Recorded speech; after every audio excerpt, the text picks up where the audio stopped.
If you're wondering how we jumped from one episode being about the discovery day straight into considering marriage restoration, then two things. One, good catch. And two, is a very valid concern. I think it's something that is a reflection of how things happen in real life. At least it's something that I can talk about being my experience. Obviously, this is never something that we plan for. However, we have a little folder in the back of our mind for just in case this were to happen. This is how I should respond. This is what I'm supposed to say. This is how I'm supposed to react. And then the unfortunate happens. And you pull out that folder combined with the rage, the shock, anger, adrenaline, and you launch every response, everything you're supposed to say in the moment that you had lined up in that folder. But when the dust settles, you hear a faint little knocking.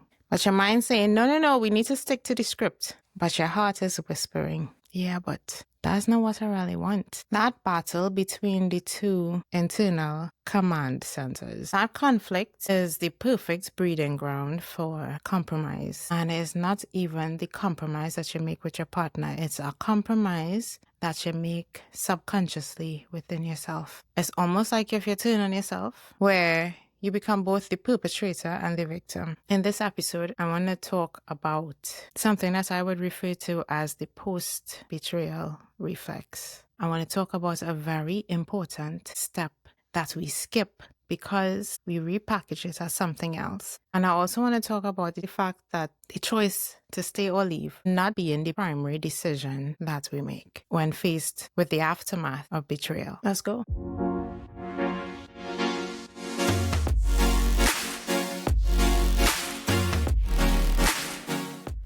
Hello and welcome back to another episode of Our Mess, His Canvas. I'm Juvon. Dealing with the aftermath of betrayal is definitely nothing that you could prepare for enough. I don't even think that I can get into the extent to the psychological and emotional damage that is done when trying to deal with the aftermath of betrayal. We have an idea of what our response might be like, based on, again, society and how we were shaped and conformed to think and how we're supposed to respond in that moment. The reality is that your heart in that moment craves that reconnection. It craves love. It craves the attention. It craves family. It craves that marriage. It craves trying to regain, to reconnect, to rebuild. While my Amy, as I like to call her, but the amygdala, that part of your brain that is like your internal security system, it is now in overdrive, scanning for danger, scanning to see, well, that looking like a threat, that not looking safe. This is dangerous. We're not supposed to be doing this. We're not supposed to be entertaining certain thoughts and patterns. It goes into overdrive, trying to keep you safe, because the truth is that everything that I turned a blind eye to before, now I am hyper alert. I want to see everything. So there is a battle going on. And looking back now, I can see that I engaged in a couple of practices that I think it was a natural response, or that reflex, that post-betrayal reflex. There were three that I can identify in detail that I know that I was guilty of. And thinking about it now, those three in tandem got me to a place where I skipped a very integral part of this entire process. It is a step that is easy to overlook because of how we repackage it. It makes you believe that it's something that you're actually engaging in, a step that you're working on, and I'm missing out on this step. So what you're really talking about? I will get into what that is later. But right now, I want to really talk about those three reflex actions that I engaged in. One of them I definitely would refer to as the proving phase. I want to get real for a moment. The reality is that whether you want to admit it or not, when this happens, at least for me, when this happened for me, I got into a place where I was silently and subconsciously competing with this person. Of course, the initial reaction is to start dissecting yourself and pulling yourself apart to figure out, well, where I went wrong here? How I lost their attention? What did I do to make them lose interest in me? I kind of started to compete, and that looked like me trying to make a change to my appearance trying to make a change in the way I present myself, trying to make changes in my performance and, just my overall aesthetic. I was just in a place of trying to change something in an effort to try to figure out where it is I missed the mark here. And even though from a male's perspective, they would always argue that there was no comparison. There is no comparison. As a woman, our minds are not made up that way. There is always a competition. And so I felt as though I was thrown into this race. I'm injured. I don't know which route we're taking. I don't know which direction we're going. I don't know how far along in the race we are. All I know is that I am determined to win something because I already come in at a disadvantage. I already lose. There's a part of me that believes I already lose this thing because the truth is that there was a great chance that this other person knew about you. And that already was a win for them. If he was so happy with her, what he doing here with me? So there is already a win. I came in feeling like I need to win something. I need to secure a win.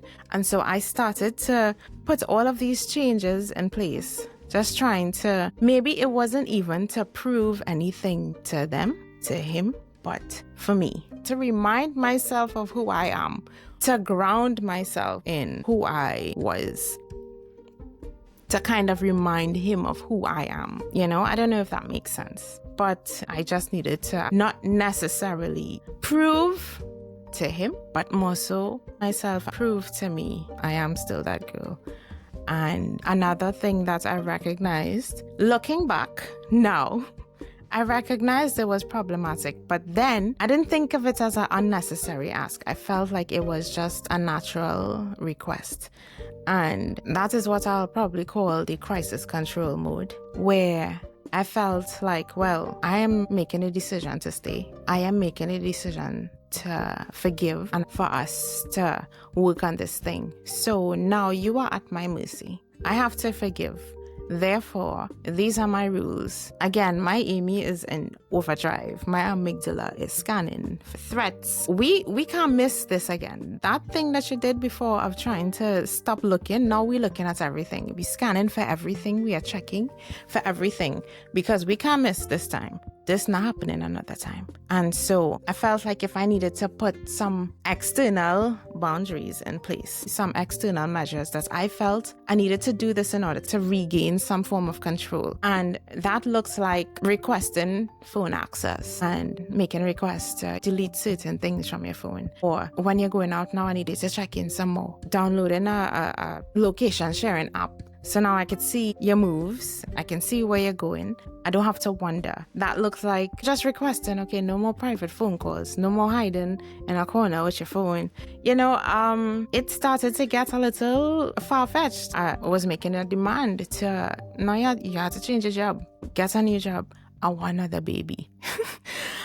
Listen, dealing with the aftermath of this can put you in a place where you really get yourself out of character. I don't think anybody should be too hard on themselves for how they react in that situation because nobody prepared you for this. And right now you are just trying to gain as much control as you can, and it can get ridiculous sometimes. But again, out of character because nobody prepared you. Your nervous system and your brain is trying to piece together something that makes sense. And that can make you make spur of the moment decisions that we think, well, this makes perfect sense in the moment. It's only when you come out now and in a place where you're starting to heal and do the work on the inside that you could look back and say, yeah, that was kind of problematic. Because it puts the other party now who knows that they are at your mercy. They know that they made a mess. They are experiencing the guilt and the shame. In their mind, they probably think, well, when this mark busts, this gone done anyway, so let me just sit in this mess. And they probably didn't think as far as is this something that we could work through? Is this something that I could be forgiven for? So now you make the decision in your mind on your own. All right, let's see how we can fix this now. But now you are at my mercy and these are my rules, and you have to follow. Not thinking about, does this person have the capacity? Because they are sitting in a place now where they're thinking, well, I messed this up. Now, when you have come into this mindset or this agreement, you made a decision. Now, okay, I'm going to stay. We could fix this. These are my rules. They probably in a place where they say, all right, anything. I will do anything. I will do anything. Not stopping to consider, do I have the capacity to do anything? Do I have the capacity to deliver on all of these demands that you're making? And I kind of put myself in a position now where I'm setting myself up for failure, setting myself up for disappointment, because I don't know if this person even has the capacity. In my mind, I'm thinking, well, they had the capacity to do a bunch of... You had the capacity before. We could have the capacity for this. And it is, obviously, it's not the same thing. And when I'm in a healed place, I can look back now and say that was a problem. But I felt entitled in that moment to come up with this list of demands because I am choosing to forgive. I am choosing to stay. We're going to work on this. And so follow my rules. Which kind of brings me to the third reflex, the third action that I engaged in, which was the patchwork phase. And you'll wonder, like, why I would call that patchwork? I automatically got into, okay, well, we can fix this. All we have to do is figure out what the problem was. Obviously, there is a problem that landed us here in the first place. So all we have to do is figure out what this problem is, fix that problem, and then we continue on. It's not an easy fix, but it's foolproof. So I bought a book. I said, all right, we're going to read. How do you recover? How do you heal from this? How you could work together and move forward. I enlisted the guidance of a pastor who could talk us through the next steps, like how we could recover from this and move forward. I said, well, you go do some work on your side, and I will go and do some work on my side, and then we'll come together. So they were in therapy, I was in therapy. A little later on, we both came together. We did some therapy, and I said, all right, we can make this. We can make this work. We can fix this. We can fix the problem, do the work underneath, and move forward. We can restore this. We can make it. Right? I was so wrong because I felt like doing the work to fix the problem and doing the work to restore this marriage was this one step that I think a lot of us miss because it is repackaged as exactly what I just explained. We miss the fact that we need to heal. I miss the fact that I needed to heal. And I thought me healing meant me making the decision to fix us, to get to the roots of the problem and to figure out what was my contribution and to fix. I didn't stop and take any time to heal from this. Let's say that this offense was a gunshot wound. You got shot from your back and we start tending to the exit wound. We clean it up, we patch it up, we treat it, we bandage it, and we continue because we fix what we can see on this side, not paying attention to the point of entry and not paying attention to the organs that would have been damaged, the tissue that would have been damaged from the point of entry. Then you find yourself bleeding. And I think in this case, my emphasis on resorting or jumping straight to, we can fix this, let's try to restore, was that exit wound that I patched up. I didn't pay much attention to the point of entry, and now I am bleeding everywhere. I am bleeding through my repair period, the time that I am trying now to take to repair and to fix this marriage and to find out what the problem was and to get to the bottom of what was their problem, what was my problem, what is our problem. I am bleeding actively. I am hurting because I'm still trying to make sense of how we get here. Even though I'm starting to see the problems, I'm still very much confused as to how it is we reach all the way to this point. I think that it is a necessary step. In my opinion, I believe that it is a necessary step for some period of separation to take place for the purpose of healing. The person who is on the receiving end of that offense needs to have that time. Not from a place of, well, you had your time, so now I'm going to match energy. You had your time to do all of this, so then now I need some time to do all of that. Not from that place. Not from a place where, well, let me see how you're going to live without me now. Not even from that place. I think that it just makes sense. It's the only option that I think makes sense in that moment. Why? Because let's look at it as Newton's law. For every action, there is an equal and opposite reaction. And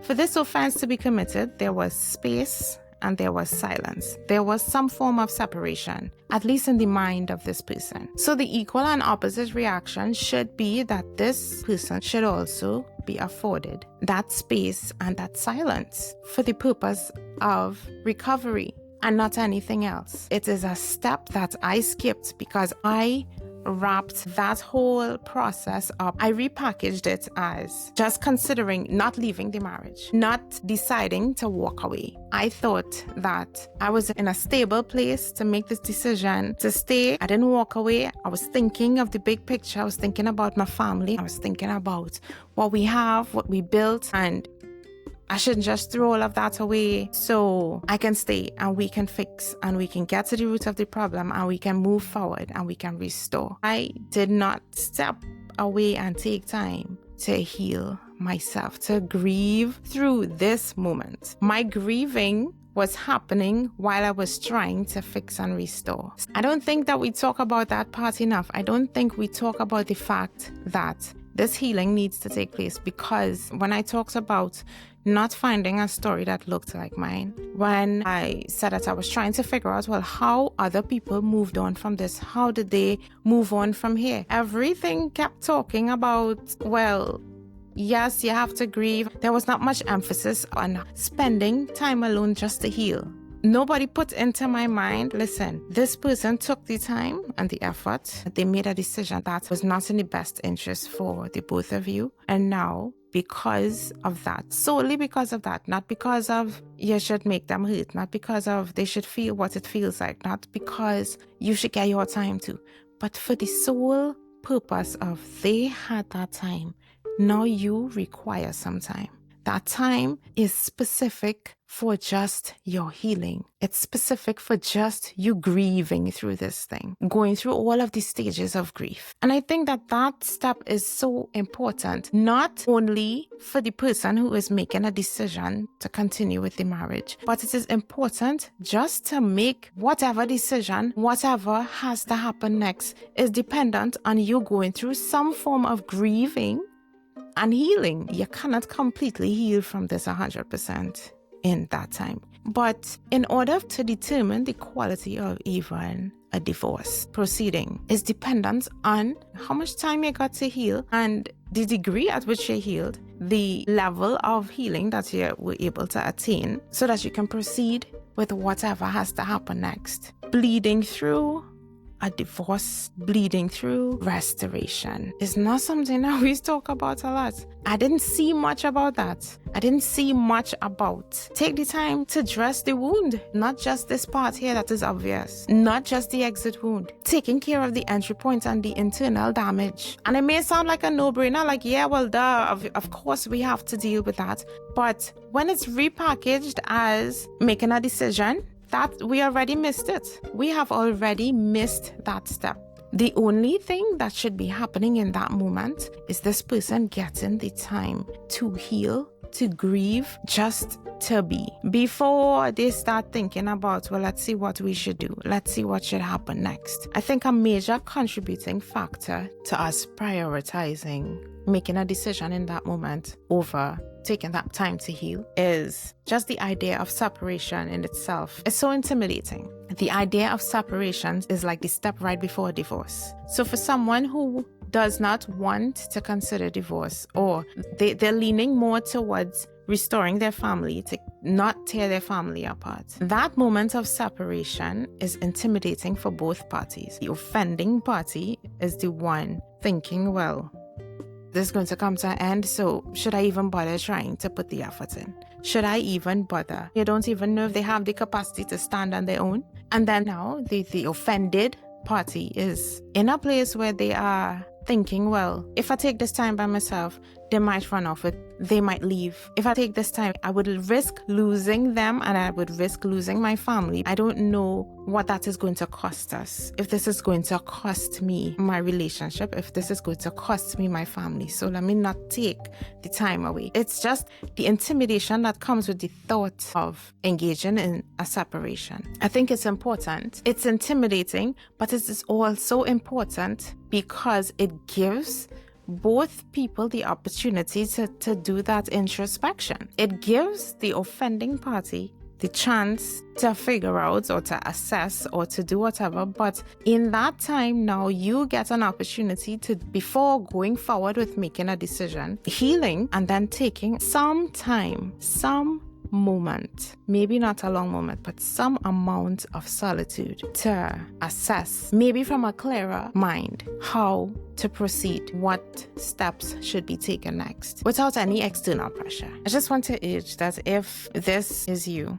if you're listening to this and you are in a space where you're broken, you're hurt, you're confused, you're searching for answers, you're searching for something that makes sense. Your brain is trying to piece together something that is making sense because reality is just twisted.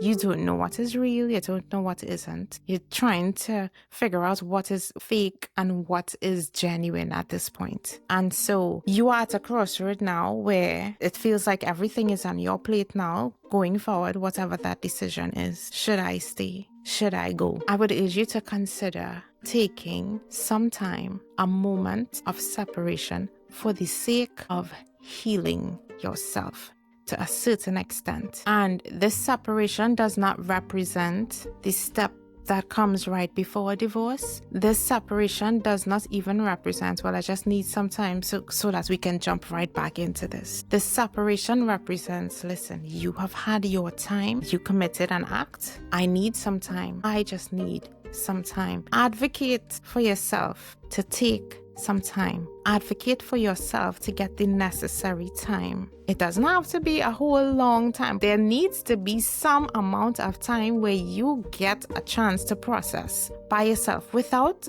external factors, without the external pressure, without anybody whispering in the air. Advocate for yourself. If that means that you go radio silent just for a moment, where you could just prioritize you in that moment. Prioritize, what does this look like for me? Do I have the capacity to do anything? Before you could get to the place of answering those questions, take that time. Advocate for yourself. Get that time to heal. It's not getting the time to get back at, getting the time to gallivant, getting the time to match energy. It is getting the time to process and do some form of healing, dressing that wound. You can't do everything by yourself, obviously, but there is some degree of time that you need by yourself. And I think that if that is prioritized, I think that it can stabilize the way in which things are streamlined going forward. Whatever has to happen next, whatever that decision looks like. I want to leave something with you today. The last episode, I spoke about the different flavors of delusion. And I think that the same applies to healing. You get to choose how you heal. You get to choose how you heal. There are so many different factors to consider. You may have little ones. They are looking at you. They are looking at the way in which you heal. You have to choose the way in which you show up for them. If you're going to be resentful, if you're going to be that person who say, well, I done with marriage and there's not for me. You get to choose if you heal in a place where you say, well, it happened to me. Well, too bad. Are you going to be the reason for another woman's tears? Are you going to be the reason for another man's heartbreak? You get to choose how you heal. Are you going to be that person who is going to just say, you know what, I'm strong. I could take this. It was just a mistake and they just need some help, and I could be that person to hold their hand and walk them through this process. Are you going to heal as a codependent? You get to choose how you heal. Are you going to heal in a place where you have an understanding that, listen, I know I have had my share of flaws. However, I did not make the same decisions. There is a degree of brokenness in this person and I can't be the one to fix them. However, I can hold space. Are you going to be that person that you may not run into the burning house, but you could be a getaway car? You can choose how you heal. You don't have to heal bitter. You don't have to heal and become the same thing that broke you. You do not have to heal and then run back into a burning house to save somebody and risk burning yourself again. You don't even have to heal and want to be the getaway car. You can choose how you heal. You can choose to heal, to be at peace with this is as much as I have the capacity to hold, and I am quite fine with cutting my losses. We can move on amicably and go our separate ways. You get to choose how you heal. It is not a hard and fast anyway that we have to heal with resentment and unforgiveness. It is not a hard and fast rule anyway that says that we have to heal and be codependent and hold this person's hand and drag them through something that you're not sure if they want to do. You get to choose how you heal. And so taking that time before deciding anything, taking that time, just as that person took the time to make the decision and to follow through on an action, you advocate for yourself and take that time and follow through on an action that is going to be instrumental in your healing and your restoration. Before you decide, okay, let us see how we can work this out. Before you can decide, I don't think this is something that we should proceed with anymore. Before you can decide, listen, we need to take some time apart and you need to do a lot of work and I need to do a lot of work. Before that decision even happens as to what happens next, it is important that you take that time to heal, to address the entry point, the internal damage, because if we only deal with that exit wound and you are bleeding all over this room that you ran into, trying to fix something that you didn't break, and trying to clean up a mess that you did not make, you can find yourself bleeding all over this room, and the same person that you ran in to save can't deal with the fact that you're bleeding over everything. I will leave with that today. I hope that this has resonated with you in some way. I pray that you have an amazing rest of your week, and I will see you in the next episode.